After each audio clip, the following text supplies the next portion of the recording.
Day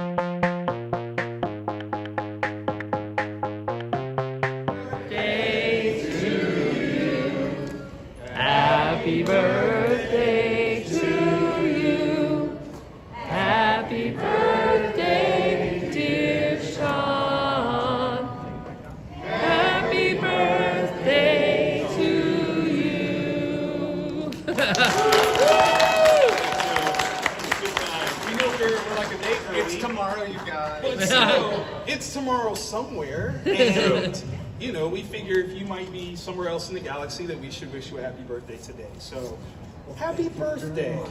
Absolutely. Ladies and gentlemen, Sean Gunn. Make some noise.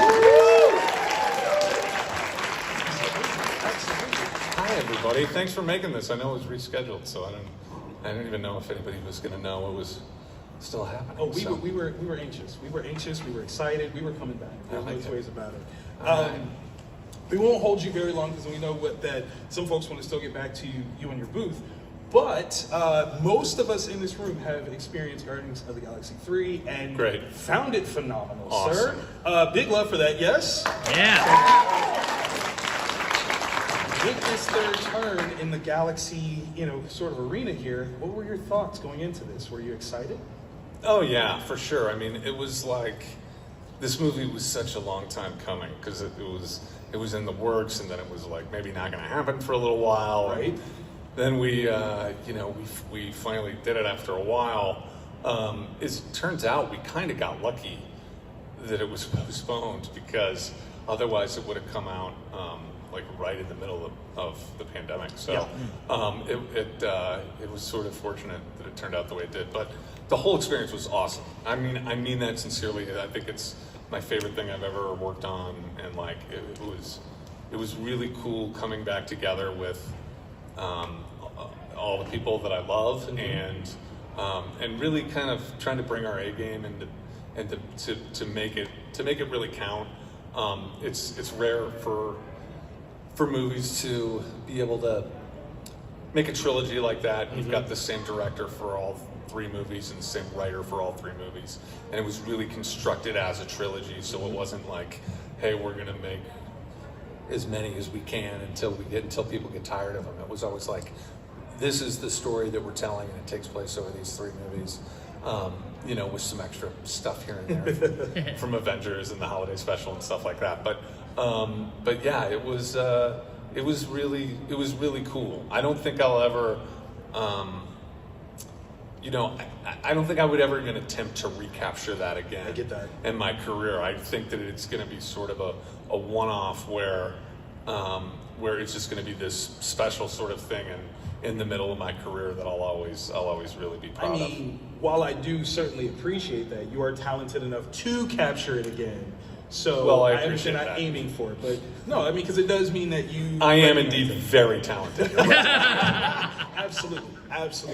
No, and I think that speaks tremendous volumes, especially understanding how in this one, not only were you Kraglin, and for those that don't know, you do a lot of mocap for, if not all of mocap for Rocket, but you also did some voice work for Baby Rocket, so to speak. Yeah, for young Rocket. Actually, how many people haven't seen the movie, by the way? It's only a handful. Okay, I don't want to spoil anything too much, but basically, when we go into Rocket's backstory, we see Rocket in 3 different incarnations, and the first is when he's really little and he just says it hurts, and that's an actual child doing that. Okay. Voice. And then there's a middle section where we see him with the High Evolutionary, and he's kind of like asking about the sky, what's the sky, and the numbers he's looking at, and then they go into the laboratory, and he watches with the turtle and points out what's going wrong with the turtles, and so I did the voice for all of that section. The next time we see Rocket, when they're laying on the floor, he's a little older, and that's Bradley by that point. And I didn't really know for sure that we were going to use my voice when we did that. I did a voice because it's always better to do. I mean, it just makes it more real, and it's better for the other actors. And so I did a voice, and it just kind of seemed to work. And I know that when they did test audiences, they asked them specifically if it seemed disjointed, that it was my voice and one part, and then it skips to another voice, and audiences were overwhelmed, like very much said that it wasn't a problem. Yeah, you know. yeah. That was perfect. And so we, you know, as with everything with Rocket, we use what works. That's brilliant. Absolutely brilliant. I'm going to offer for you guys to ask some questions. We got a microphone right here, so if you want, you can line up. But I'm going to ask one more. Obviously, we know that there's a big story arc when it comes to the Guardians, but Kraglin has his own sort of special piece here. And again, without spoiling anything, he kind of really becomes in this one. Like, he finds himself. Yeah, you know, it's like Kraglin's storyline has always sort of paralleled the parable of the prodigal son. Yes. And in the second movie in particular, it's like Quill is the son who left and Kraglin stayed, and he's just really hurt by it. Like, why am I sort of left out, and why do I feel like I don't belong anywhere, you know, when I've stayed this whole time? And so I think that Kraglin's journey has really been about, just like it has for all of the Guardians, it's been about finding where he belongs and where his family is and what it means to him. So it was cool to explore that stuff. Amazing job. Amazing job. Let's start off with you. Hello, friend. How we doing? Good. My question is that what was the scene that was the most funniest when you filmed Guardians of the Galaxy Volume 3? The funniest? Funniest. Okay, let's No see pressure. here. What is the funniest scene? Well, first of all, what do you think the funniest scene was? Ooh. I didn't see it. So he wants to spoil it. Tell me the funniest thing That so I is know what to look forward hilarious. to. That's awesome. What's the funniest scene? The movie. I think the movie's really funny, but in some ways there are less like big comedy centerpieces than there are in the first two movies. But you know, I think that I like a lot of the stuff between Kraglin and Cosmo. I love our dynamic, and I love working. And one of the cool things about that is that Maria Bakalova, who's a just awesome actress who voices Cosmo, was also there on set to play Cosmo every single day that we were shooting. So she did for Cosmo what I've always kind of done for Rocket, which is be there, so that when I'm talking to Cosmo, she's right there. I'm never like looking at a blank space and having somebody else read the lines. I'm always doing it with Maria, and that's really, really helpful. And she's really talented. So That was amazing. thank you. Once you see it, you'll get it. It'll be amazing. Absolutely. We're all going to go see it after this, right? Like, let's just all go to the movies. Nice. I think that'd be great. Hello. It's Mom's fault he hasn't seen it. My husband and I went on a date to see it, and he hasn't come the second time yet. Outed completely. I love it. So your brother just got a big promotion, and I know you frequently are in his movies. Is there a role in the DC universe that you've been like, hey, that one's mine? That's a good question. The answer is no. I mean, I tend not to do that, although, you know, what's more likely to happen is he'll like float some ideas past me and say, here are the projects that we're working on, and there's like maybe a couple of roles that you might be, you know, that you might be right for. What do you think? Do any of those appeal to you? And then we kind of talk through whether or not I'd be right for it. And a lot of times the answer is no. There have been some bigger roles in like a couple of movies he's directed, like one in particular that was like a much larger role that we talked about, and he's like, you're really right for it, but I was just a little too young, and so we were like, no, you know, that's fine, and go on to the next one. We're both very respectful of the creative process when it comes to the storytelling. So like, if I'm not right for something, I don't want to do it, and he doesn't want me to do it. So yeah, we'll figure that out. I'm actually going from here. I'm going to actually spend. He's been so busy, but I'm going to actually be able to spend a little bit of time with him for the next couple of weeks.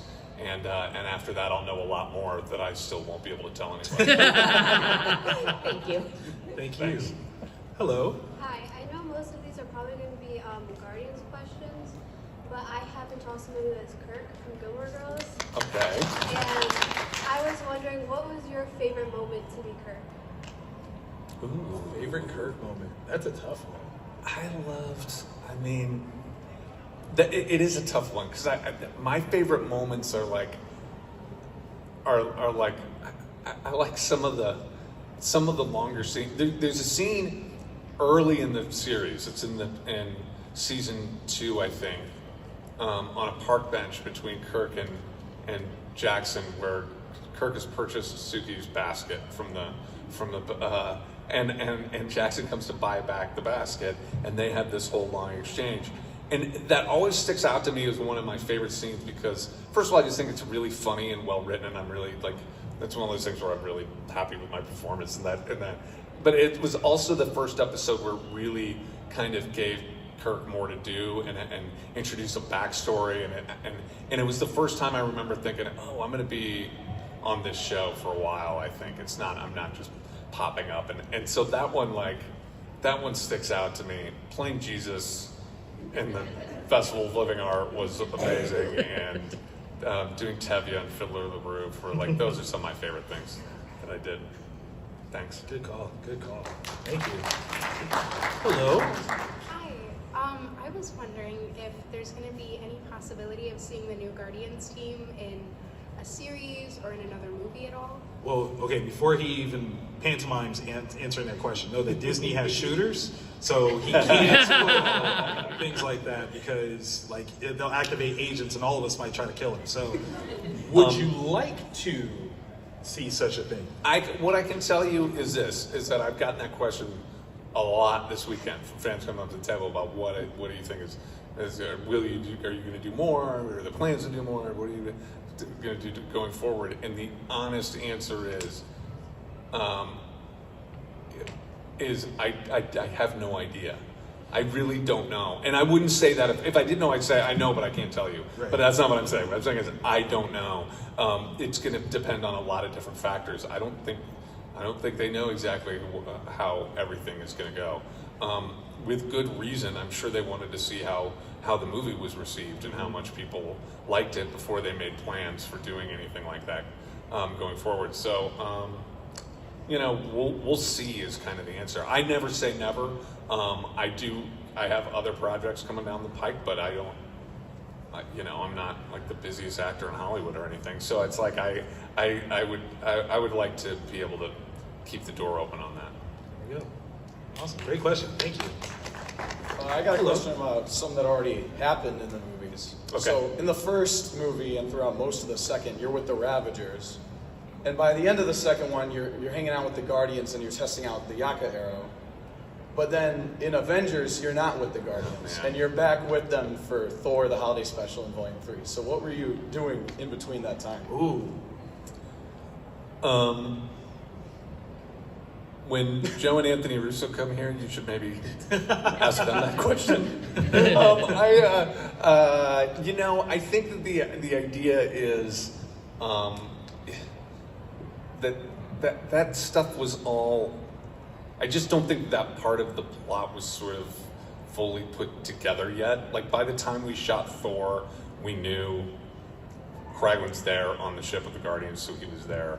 But I think that the idea, because of some stuff that we did shoot for Avengers that didn't even really make it into the movie, but based on that, I think it's fair to say that what happened is Kraglund leaves with the Guardians and goes back to, because he's still a Ravager, even though all of his Ravager friends are dead by the end of the second movie. Mm-hmm. Everyone that was on his Ravager ship has died.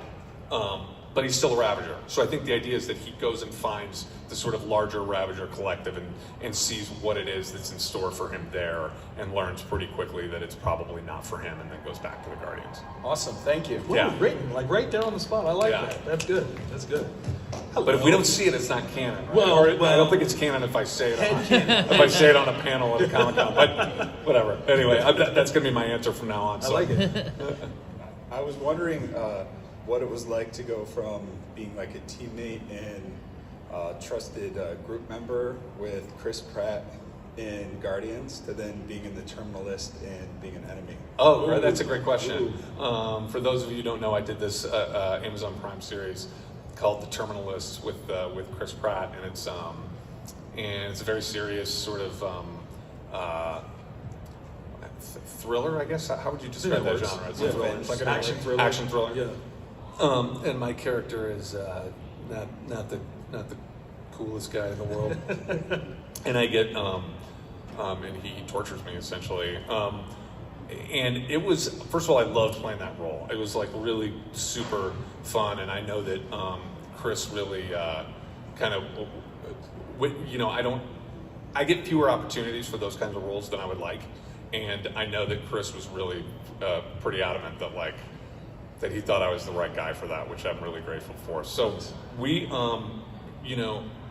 we've worked together a ton, and it was great to have somebody that you trust, particularly for that scene, for that torture scene, which is a long scene. It's grueling. I'm naked. I'm tied up. It's really pretty intense. And so to have somebody who I'd known for that long, and who I'd spent so much time on set and worked with so much, was really, really good. It was really cool to be able to to be able to work with someone that I knew well. And it was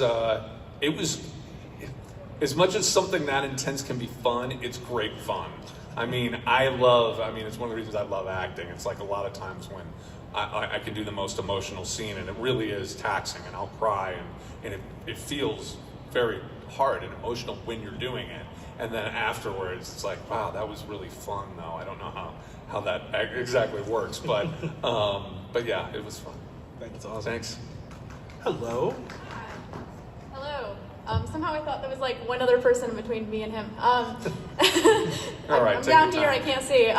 Anyways, hi. First I just wanted to say hello from my dad, he's at home. Hi, We Dad. watched Hi, Dad. all of Gilmore Girls together like many moons ago, and he really Awesome. enjoys Kirk, so hello from David.